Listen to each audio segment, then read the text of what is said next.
علم بدل ما ننتفع بيه بقينا بنضر نفسنا بيه. كنت شفت فيديو لمصطفى حسني كان بيتكلم عن النيجاتيفيتي او فكره اللي انت تبقى واخد كورس مثلا ابعد عن الناس اللي دايما بتدي نيجاتيف فايبس ودايما بتدي جو كده سلبي وتقول كلام سلبي والكلام ده كله.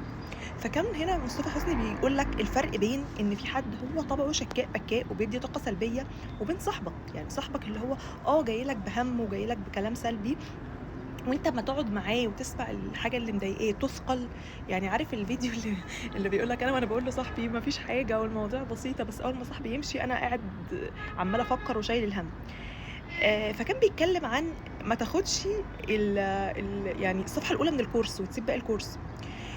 فكره ان انا يبقى حد فعلا صاحبتي يعني ولا اختي ولا اخويا ولا حد من عيلتي وهو محتاج يتكلم معايا اتكلم معايا في حاجه ممكن تكون مضايقاه واثرت فيا والكلام ده كله، اللي انا اقول له لا تحت مبرر ان انا مش عاوز اسمع نيجاتيف ووردز، ده عبث. يعني ده عبث. انت كده مش انت كده ما فيكش خيل للناس اللي بتحبها. انت بتثقل من ده بتزعل من ده، بس انتوا حقكم على بعض تسمعوا بعض.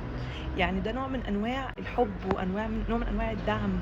وهي العلاقات موجوده عشان كده، نشيل بعض في الفرح ونشيل بعض في الحزن. يعني مش عشان في وقت الفرح مدعيين ووقت الحزن منسيين. تاني وتالت مش بنقول ان انت تدي ودنك لاي حد بيرمي في وشك سلبيات على الفاضي، وانت ممكن تكون عارف ان هو الحمد لله حياته كويسه، بس هو حابب يرمي كده في وشك كلام سلبي على طول، وبين حد هو فعلا بيمر بظروف صعبه.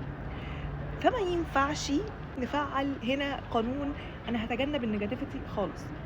ربنا يجعلنا سند للي يحتاجنا، ربنا يجعلنا ننتفع بالعلم ونطلع بيه قدام مش نرجع بيه لورا.